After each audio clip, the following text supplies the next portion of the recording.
वरुण गांधी ने उठाया ऐसा कदम, पूरा हिंदुस्तान आया एक फैसले के साथ। सैनिकों के सम्मान में वरुण गांधी मैदान में। देश के पहले नेता ने छोड़ी पेंशन। विधायक सांसद को नहीं मिलेगी पेंशन, वरुण की चिट्ठी से हिल जाएगा देश। पिछले कुछ दिनों से देश में एक सवाल है, जब देश के सैनिकों को पेंशन नहीं तो फिर विधायकों और सांसदों को पेंशन क्यों?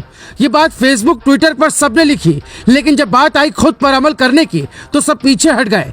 यहाँ तक कि सेना अध्यक्ष रह चुके वीके सिंह भी ये कदम नहीं उठा पाए। रक्षा मंत्री राजनाथ सिंह भी सैनिकों के सम्मान के लिए वो नहीं कर पाए जो वरुण गांधी ने कर दिखाया है। जब कोई नेता देश हित में कदम उठाता है तो उसकी तारीफ करनी चाहिए। वरुण गांधी देश के पहले नेता होंगे जिन्होंने अग्निवीरों को पेंशन न मिलने के मुद्दे पर अपनी भी पेंशन छोड़ दी है। ये एक शुरुआत है, क्योंकि आने वाले दिनों में वरुण गांधी कुछ ऐसा करने वाले हैं जिसके बाद पीएम मोदी से लेकर सीएम योगी तक सबको मजबूर होना पड़ेगा। देश के हर नेता को पेंशन छोड़ने का ऐलान करना होगा और सदन में इसके लिए कानून लाना होगा। जो वर्दी में जाते हैं और ताबूत में आते हैं, अगर उन्हें पेंशन नहीं तो फिर नेताओं को क्यों?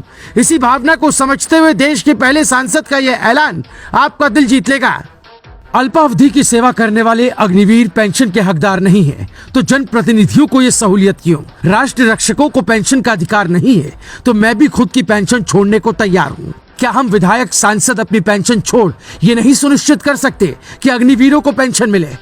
इस ऐलान के साथ सभी नेताओं के सामने एक विकल्प होगा। वो देश की व्यवस्था को आगे बढ़ाना चाहते हैं या निजी हित के लिए सियासत में आए हैं। वरुण गांधी मॉनसून सत्र के दौरान ये मुद्दा सदन में उठाने वाले हैं। पीएम मोदी, लोकसभा अध्यक्ष ओम बिरला, भावी राष्ट्रपति द्रौपदी मुर्मू और रक्षा मंत्री राजनाथ सिंह से संसद में कानून बनाने और पेंशन छोड़ने की गुजारिश करने वाले हैं। ये सवाल ऐसा है जिससे वरुण गांधी का कद देश में बढ़ जाएगा। सेना में जाने वाले जवानों का कोई नेता होगा तो वो वरुण गांधी होंगे। ऐसा नहीं कि वरुण गांधी पहली बार कुछ ऐसा कर रहे हैं। इसके पहले करीब 10 सालों से वो अपनी सैलरी नहीं लेते हैं, कोई भत्ता तक नहीं लेते हैं। सैलरी और भत्ता वो उन किसान परिवारों में बांट देते हैं जिस परिवार से किसी ने आत्महत्या की हो। आज आप वरुण गांधी को बागी कह सकते हैं, लेकिन अगर कोई बागी अपने हक की बात ना करके देश हित की बात करे तो ऐसा बागी अच्छा होता है।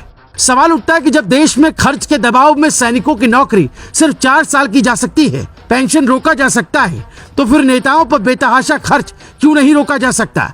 2018 आरटीआई के मुताबिक एक सांसद पर एक साल में 72 लाख रुपए खर्च होता है, यानी 6 लाख रुपए महीना। 2014 से 2018 तक करीब 15.54 अरब रुपए खर्च किए जा चुके हैं। संविधान भत्ता 70,000, फर्नीचर भत्ता 1 लाख, दफ्तर का खर्च 60,000, यानी सैलरी मिलाकर करीब 75 लाख साल में एक सांसद कमाता है। देश बदलने का ठेका सिर्फ सैनिक क्यों ले, नेताओं को भी लेना चाहिए और वरुण गांधी की तरह आगे आकर पेंशन सैलरी छोड़नी चाहिए। अब सवाल उठता है, क्या पीएम मोदी कुछ ऐसे कदम उठा सकते हैं जिससे देश में किसी नेता को पेंशन न मिले? ऐसा इसलिए किया जाना चाहिए क्योंकि एक ही सीट पर कई उम्मीदवार होते हैं और देश पर बोझ बढ़ता है। पीएम मोदी ने सत्ता में आने के बाद लाल बत्ती पर प्रहार किया, जिसका संदेश समाज में अच्छा गया। वरुण गांधी पेंशन खत्म करने के लिए जो चिट्ठी पीएम को लिखने वाले हैं, उस पर फैसला सकारात्मक रहता है तो देश के बदलाव में हमारे नेताओं का एक सीधा योगदान होगा। Bureau report, global Bharat TV.